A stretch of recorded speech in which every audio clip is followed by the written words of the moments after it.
my name is Rick Guzman. I use he, him pronouns. I'm the learning programs coordinator over at Tilt. So that means specifically I do individual tutoring along with our academic coaching program. And I get to also run workshops and presentations for academic skills, time management, note taking, some essential skills that are important for any student, no matter what kind of level or how far into your field that you are. We're going to go through just a few essential academic skills that I find are popular for a lot of students that basically come through tutoring in other spaces. So without further ado, some academic resources for student success. A little bit about me, again, learning programs coordinator, about 8-ish years here at CSU, working with first generation students, students with disabilities, minoritized students. And so I get to see a good range of folks who are coming through the university, and always happy to take a look at these learning journeys and see how we can support all of that too. So my academic background, I went to Fort Lewis College and I studied philosophy, anthropology, psychology. I was a student who did not want to choose a major, so I just did everything. And so this is how I learned some of these academic skills of like, ooh, that didn't work for me. Here's what I recommend instead. Go through all that. So a little framing question that I like to pose for folks is just one study strategy that works well for you. I like this as a starter because it embraces the, you've already made it here. You've already started at this point, right? So what is one thing that just worked well for you currently or previously? And if you get a chance to like write it down, keep an eye on that, think about what that one thing is and maybe why. Why does that work? Why does that work for me maybe in this semester compared to another semester or something like that, right? So just do a little pause for that kind of moment. And then of course the other question that comes up with this is, what's not working? What do I in my skills to feel like I'm improving upon my academic performance? Is it something like I need to get better quiz grades?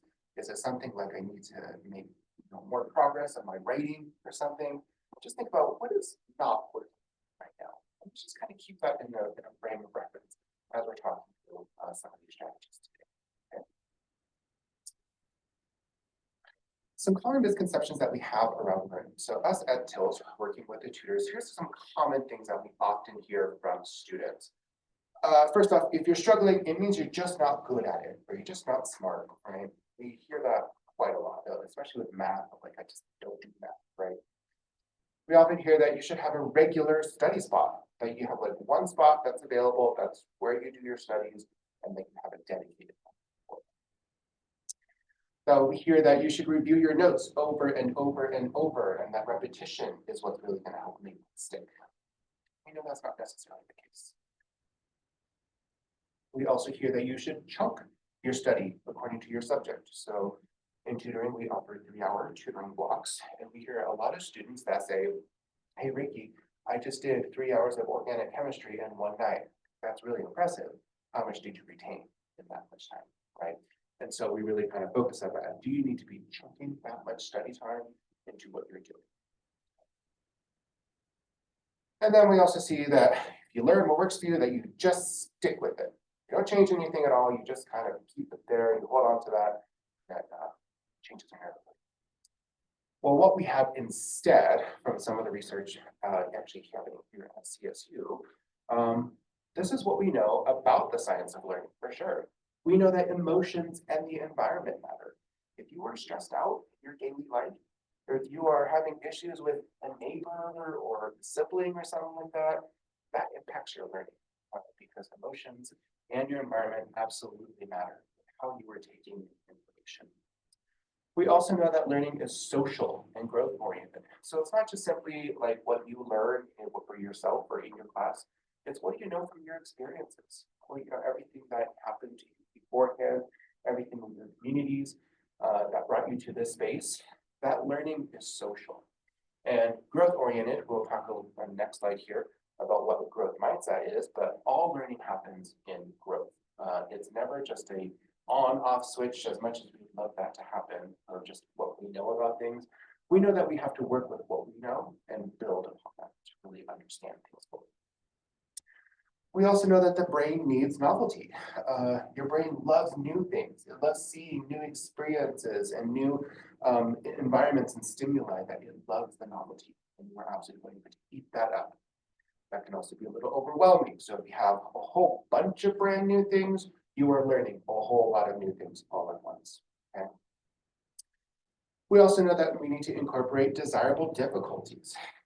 So incorporating, like, if something is maybe just a little bit too easy, or if something is too hard, there needs to be a balance there. It needs to be a balance of, like, this is just challenging enough for me that I know I can work at this, but it's not too easy that, I'm just not really challenging myself at all, right? So just having that perfect balance of desirable difficulties is going to be essential.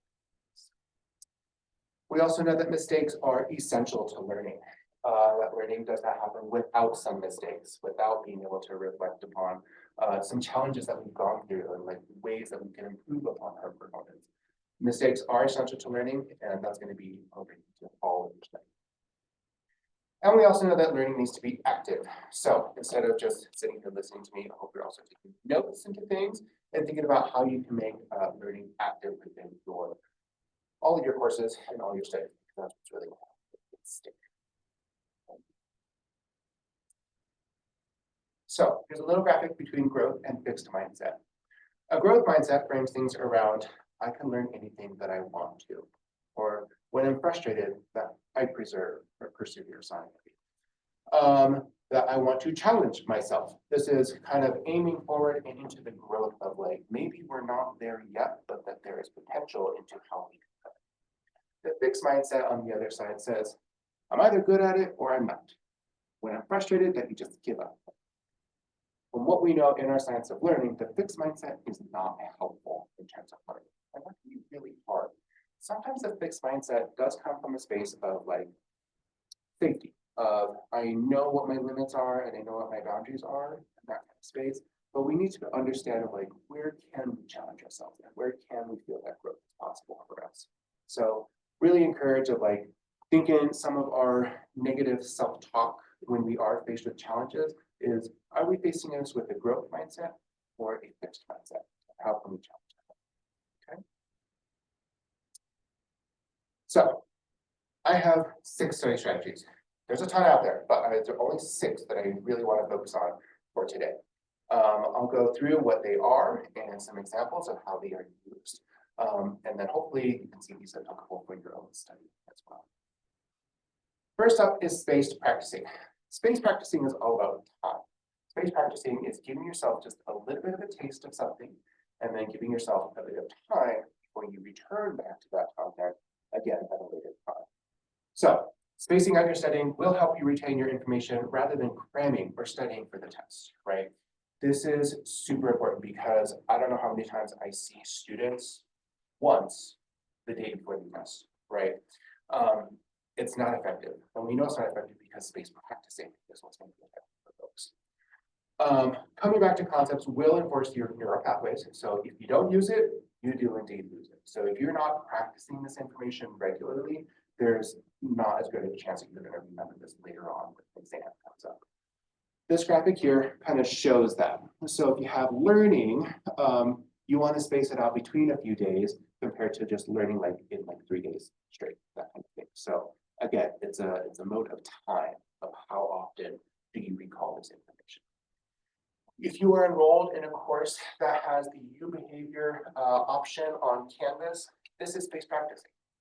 It is encouraging you to come back to material that's important for you to know later on. This is also going to be particularly important if you're in any classes that have a cumulative final, because cumulative final, you know that this information was something at the beginning of the semester and all of a sudden you have to remember at the end. Spaced practicing is going to help you retain that information at the entire of the term, so that it's feeling fresh, feeling just as easy to recall at the end of the semester.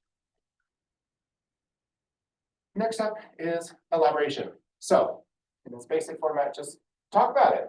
I have a lot of tutors who have signed up for the tutoring position because they want to retain information for maybe graduate school or maybe some extended, other programs where they know they need to know anatomy or physics within their field, right? And so elaboration is a skill, like, we just want to teach this to somebody else, right? And really retain information. So Doesn't have to be complicated. Find a friend, a neighbor, sibling, whoever that may be, and just talk it out, teach them. You will be surprised by your explanations and seeing if that works for a person, if they are really getting a good handle of it, in a way that they can understand. You'll see where are the gaps in my own knowledge. How would I explain this differently? So collaboration is just talent.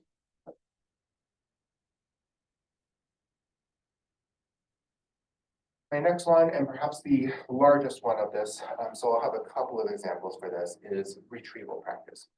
So it's a basic strategy that focuses you to bring information to mind to enhance your learning. And the important piece of this is to provide different ways in which you basically encourage this learning and this stimuli. So I like to think of this like this graphic here with this woman lifting her kettlebell weights. If you are challenging yourself and you say, like you're working out, you don't really get anywhere if you stay at your exact same weight all at the same time. But if you challenge yourself just a little bit more, say you do more repetitions or you do heavier weights, all of a sudden your muscles are inspired by that stimuli and they will challenge themselves to remember that muscle memory in a different way. That's the same essential principle as your mind as a muscle, right?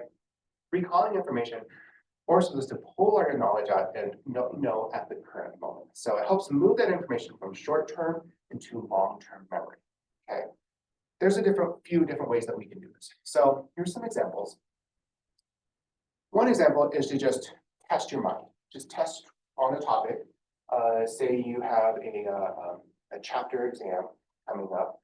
You put all your materials away, you just bring out one piece of paper, and in one sitting, write down everything that you know about that topic, everything you can possibly remember about that topic, and see, just watch that page fill up. Well, this is connected to this part of that chapter, this is connected to another piece of learning that I remember, everything that you can possibly know on that one page.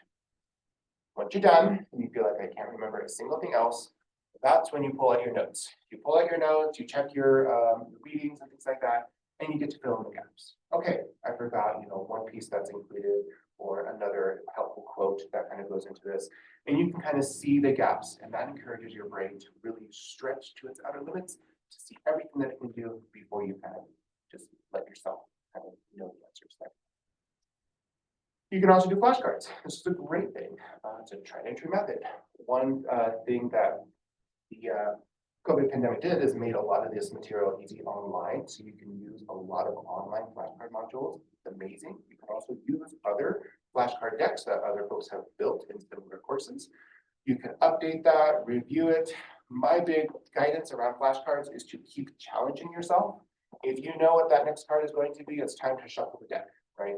If you know something and you get a flashcard really easy, cool, take that one out and let's add another one in.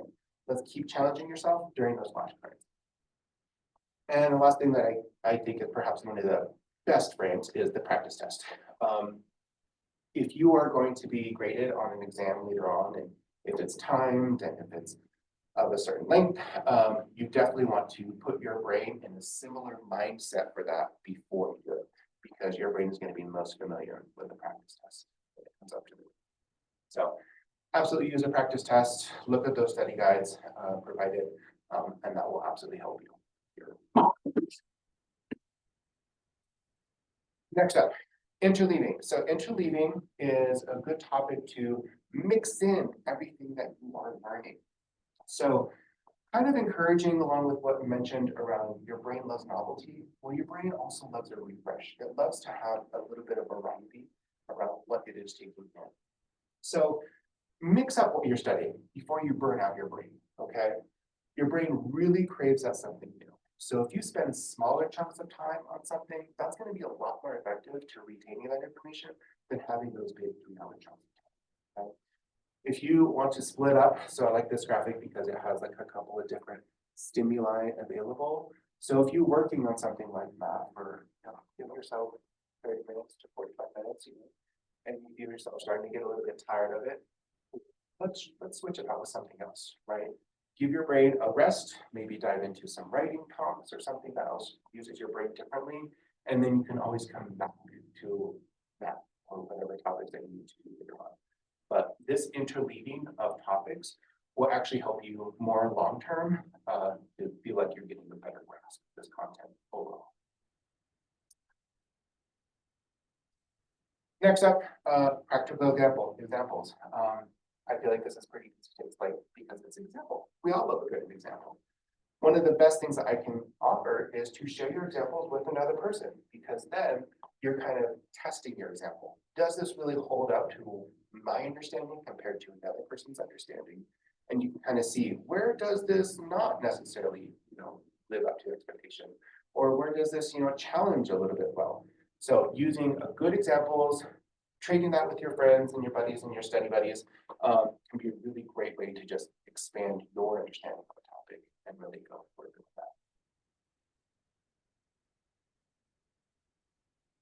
that. And next up is dual coding. So dual coding is basically letting your brain be creative. Really introducing some other stimuli such as visuals, can also be things such as noise or even movement in campus. That's why it's not just visualization. Embrace the creativity within your learning. And if you notice that there is a particular sound that goes well with what you're learning, or some other visual stimulation that you feel like is just really gravitates and helps you learn this information better, embrace that. Use that information because it can all come together. If the pages are just a little bit like, you don't like the black and white kind of framing of a lot of text and things like that, if you can add the visual stimulation into that, you'll be able to retain that information a lot better. So dual coding is just combining that with other stuff.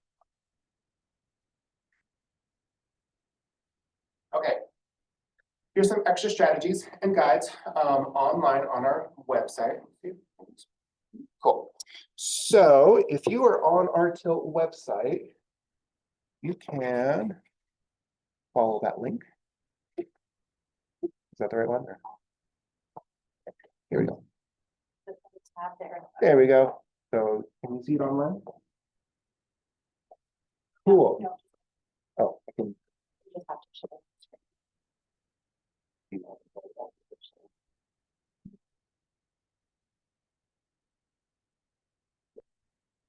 All right, so this is our online information. This is all the kind of similar things. So if you want to dive deeper into some of your study strategies and explore for yourself what might be more effective for you, all of these things are available for students. Yeah, a lot of great options. Time management, test preparation, even stress management and procrastination. We know what happens, and so we're just happy to have all of these options available for students. Yeah, please use this as you like. This can be all on your own, self-guided. So yeah, we'd be happy to support if you have any questions. All right, switch back over here for just a couple of other things. You do? Does it work if I do? All right. Just one other thing I'd like to talk about, time management. And this kind of goes, this is probably the most important strategy that I can offer for students, is because time management is essential for just all aspects of student life. And no matter where you are at it, it can take on a different variety of things. So if you have class, office hours, home life to consider, maybe community events, if you're doing research this semester or something like that, or if you have family commitments, time management is going to be essential for anybody and everybody in the university setting. So just a couple of notes on this, just to let you all know about. Work from big to small. Start with your full semester. Think about what are the overarching projects, deadlines, goals, and things like you have for your semester. Okay. Once you have an overarching goal, break it down. Let's look at the week, right? What do we have going on for our week? Just working off a smaller piece of the pie there. And then once you have your week set, use a day-to-day calendar. Use a day-to-day calendar, see what you have going on for the day, and then plan, assess as you need, and just kind of get yourself really prepared for each day. That's going to help make really big projects feel a lot more manageable. Okay. if you're thinking about prioritization, say you have a lot of different commitments that you really need to work on for yourself throughout the week, consider the Eisenhower matrix. This breaks things down from urgent or not urgent and important or not important. Urgent is a product of time, so when you need to get these things done. So if it's urgent, it needs to be done immediately. And important is more related to your goals. Is this something that's going to be important for you for like what your futures and what you really want is important for you later on? So if it's something that's both urgent and important, start with that, get that done. If it's not urgent or not important, start really thinking about, is this something that you should be doing? Is this something that really belongs in your responsibilities and consider it? Maybe don't. You don't need to do that, right? So Eisenhower matrix is a great way to practice this out to help you prioritize what you have. The snowball versus avalanche approach. This is also nice, kind of a way to, and it really just kind of depends on your own productivity style. Some folks really like to do your work from easiest to hardest. Cool, that's the snowball approach. You start something small and you build up, right? Start with the easiest task and then you work that up. That you feel like your momentum and your motivation builds as you're able to get things done. You might be more of an avalanche approach person, where if you want to do your hardest task, get that done, get it out of the way, so that everything else that you have to do after that feels just a little bit easier. Awesome. See what your style is and schedule that appropriately into your day. And just a final question that I like to have folks kind of reflect on as well. Just what is one good study habit or time management habit that you want to start for this semester? And the most important thing is share this idea with a partner. Being able to share your ideas with a partner will absolutely help you take that habit further, because if there's one thing that we really don't want to be like as humans, is like liars. So if we have that externalized pressure, we have that accountability built within us in our communities, you're much more likely to delegate yourself to those healthy habits too. So think about your healthy habit, your time management habit, and share that with a good buddy. And yeah, good luck. Cool. Thank you. Thanks, folks. Yay. Wonderful.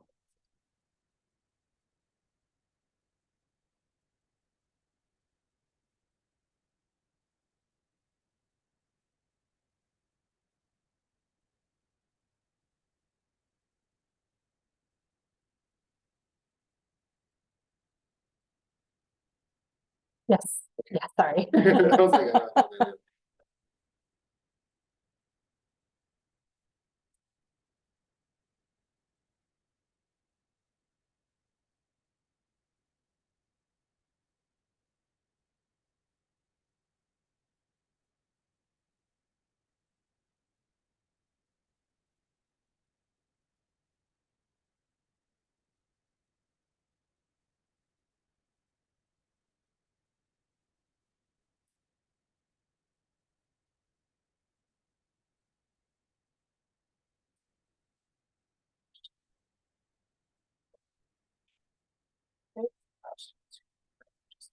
into this now.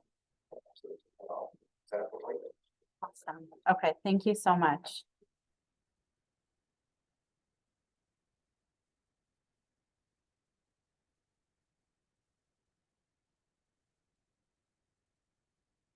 You just get it. Sorry.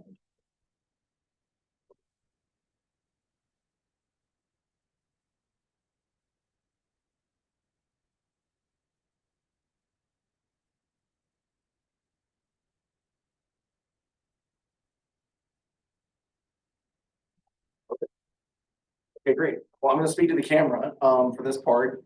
So hi, I'm Joseph Brown. I'm the director of the Academic Integrity Program here at CSU. And today I'm going to talk about how academic integrity is actually academic success. So let me begin by just saying, hey, welcome. What an exciting part of your journey to join us here at CSU. We're so glad you're here. One of the things I just want to start off with saying, like, studying in a new country is an exciting opportunity, and it comes with its own opportunities and challenges, and knowing how the norms of a different educational system operate, really important, right, to your success. So that's one of the things we're going to talk about today. It's important to note that academic expectations can differ from country to country. And so understand those expectations is like a, primary goal number one today. But I definitely want to make sure that you have the tools that you need to be successful at CSU. So what is academic integrity? Well, CSU has a definition and international organizations have their own definition. I'm going to give you two examples. So when we're talking at CSU about academic integrity, we're talking about authentically engaging with the course, the learning material, and the activities that help students learn. So in other words, we're talking about authentically being in class, paying attention, doing the work to the best of your effort, not outside of what's your best or anything that's unreasonable for you, but primarily what's your best, right? Being totally checked in with the class.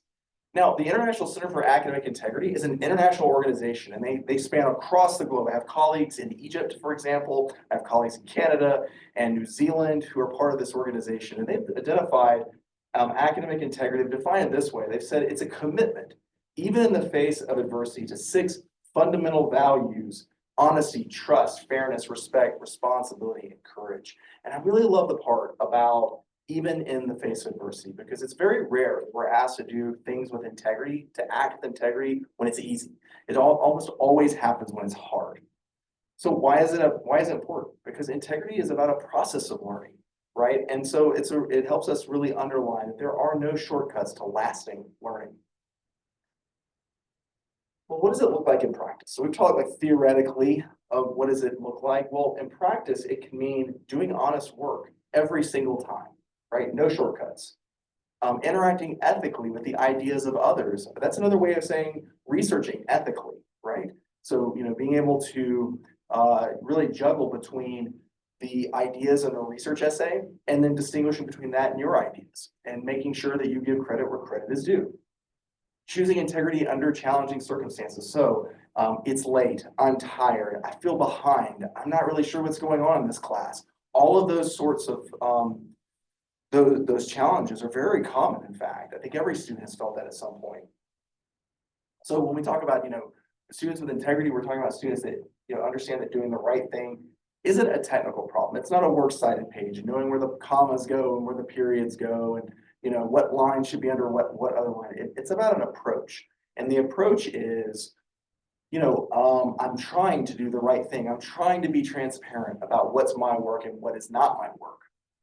And we also expect you to be good leaders on campus, right? So once you understand this, then helping your fellow classmates understand how to behave and act ethically in their courses.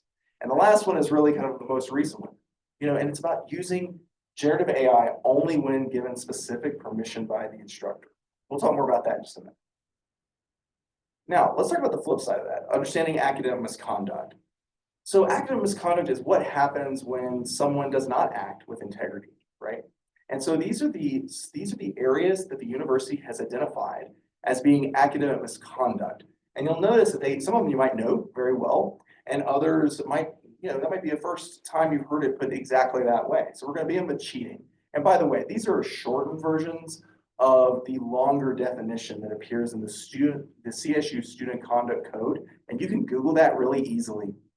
Just a quick note here, academic integrity, academic misconduct is #1 in the Student Conduct Code. I think we'll say that it's because it's so important, not because it's alphabetically what should come first. But very first in that definition is cheating. And the university has identified cheating as giving or receiving unauthorized assistance. So that can look a lot of different ways. It can be giving somebody something that they're not supposed to have yet. So like a copy of an exam that they may take later, or it could be the use of generative AI. Plagiarism is the second one on our list. Plagiarism, students report they understand plagiarism better than any other of the items listed in the Student Conduct Code. But basically when we talk about plagiarism, we're talking about the language, adopting the ideas, the language, the structure of someone else's work and then passing them off as our own. It can be intentional, it can be unintentional.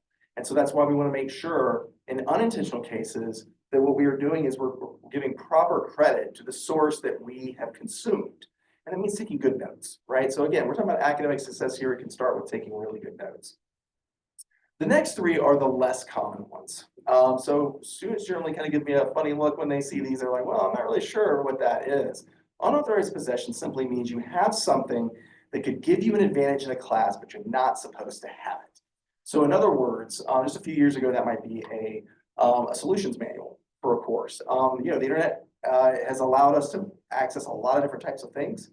And so having access to things that give you a leg up that you are not supposed to have. So it would work a problem for you in a way or show you the solution in a way that it should not. Or it might be something as old fashioned as having, you know, a copy of an exam that won't be taken until later, or something that's been passed down from a previous semester.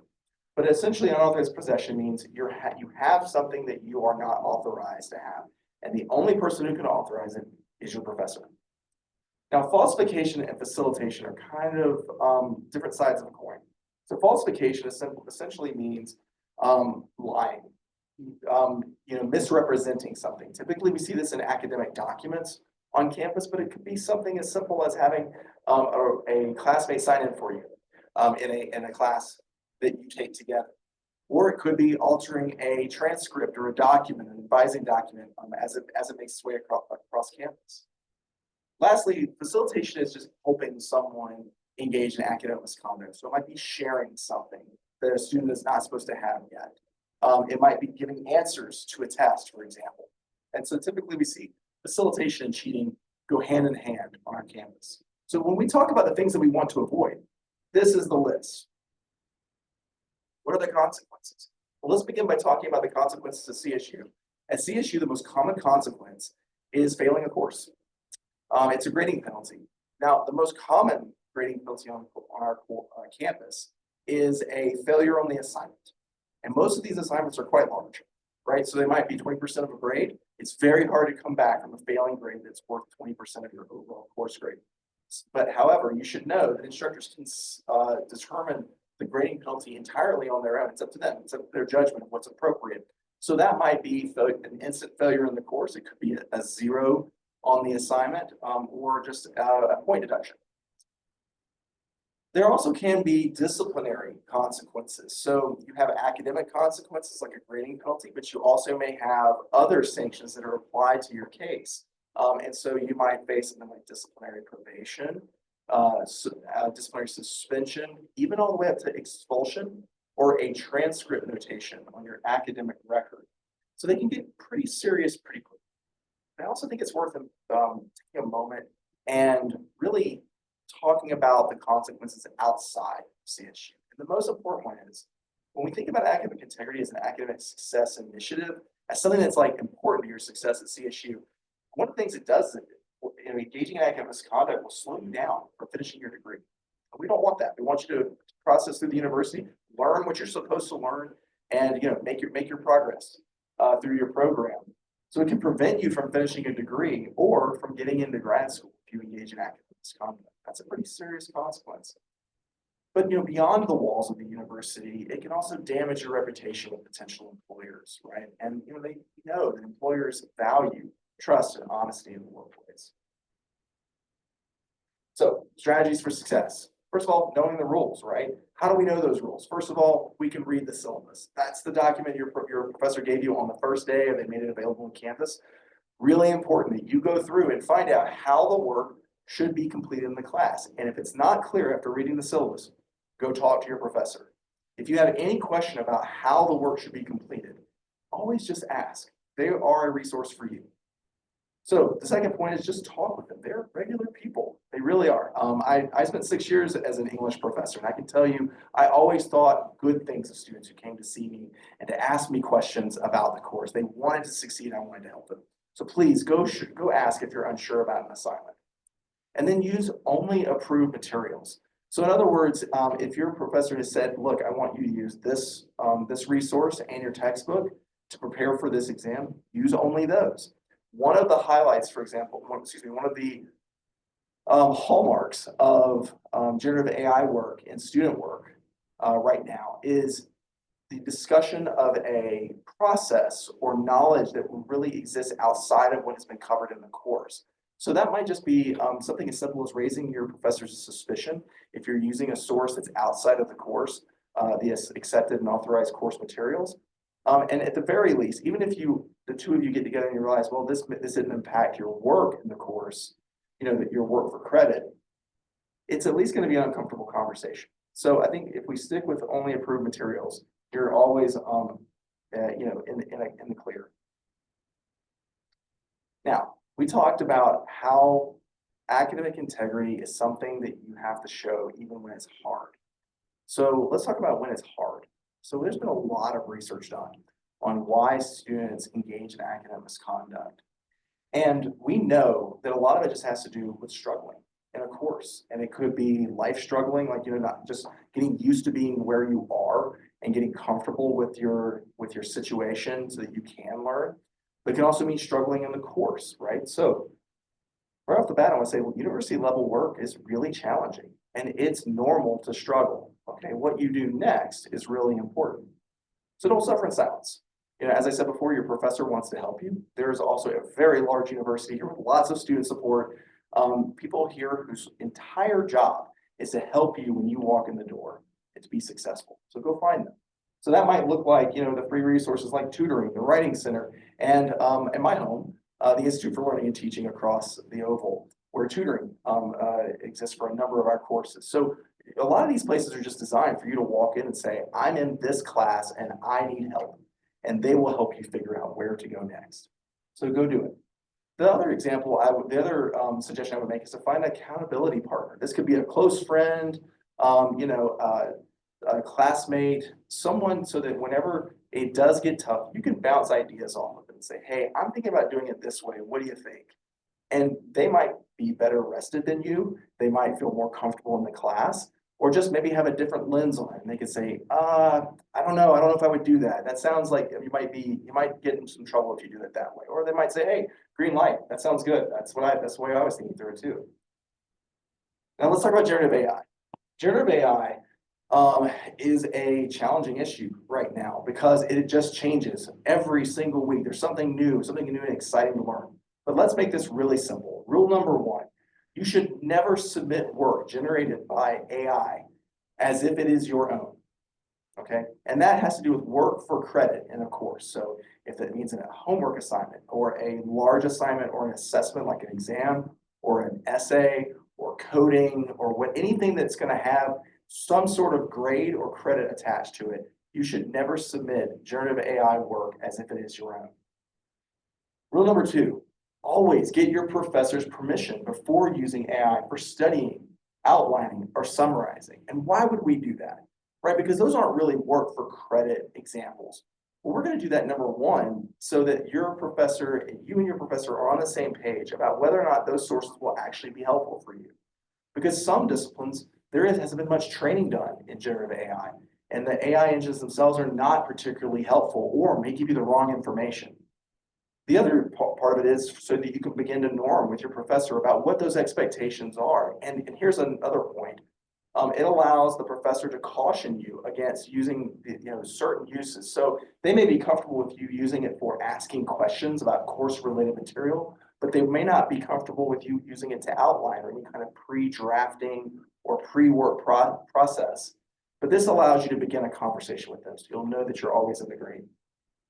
And rule number three, always pay close attention to each professor's individual policy on AI at the institution. So CSU is different than other institutions, might be different from the one that you've last attended, in that there is not an overall rule about AI on CSU's campus. Now, I want to be clear, that doesn't mean that it's a free-for-all, that you can use it whenever you want. Actually, it's much more complicated. It means that your professor dictates which rules govern their class on AI use. So in one period of the day, you could have a faculty member who says, it is not appropriate for you to use it at any point in my course. And the very next period, you could walk across campus and a different professor say, we're going to use it a lot in this class and I'm going to show you how. So what you need to do is be really careful about what your professor's individual policy is on AI. But when you're in doubt, be transparent and cite your use. By the way, the CSU Library website has a tremendously helpful resource on how to cite generative AI use appropriately in your work. So go take a look there. Okay, so a summary for today. The keys to your success at CSU when it comes to academic integrity. Number one, integrity is about an honest learning process. So you're authentically engaged in the work that you're doing, right? It's your work all the time, no exceptions, right? Understanding that the rules are set by the professor for each class, so you've got to read the syllabus. And knowing that struggling in this difficulty, this level of difficult work is super normal. And so asking for help is actually a signal for strength, a signal of strength, right? So go tap into all of the resources that you now have available to you at CSU. They're out there, they're just waiting to help you. And I'm calling this the golden rule, the green and golden rule. When in doubt, just ask your professor. Say, hey, I'm thinking about doing this on this assignment. What do you think?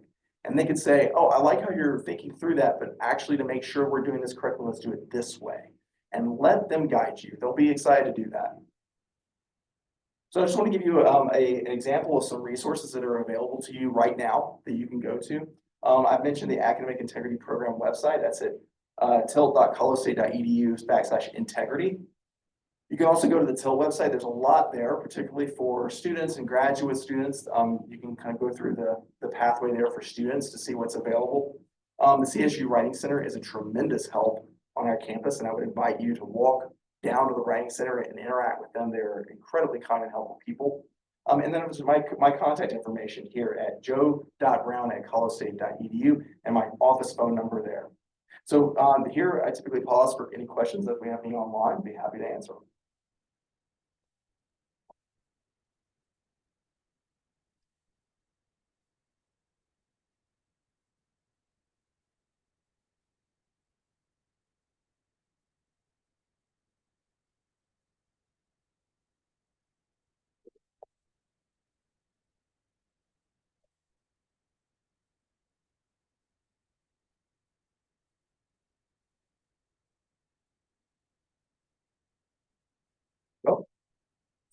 Seeing none, I just want to wish all of you a successful start to your time here at CSU. Welcome. We're glad you're here.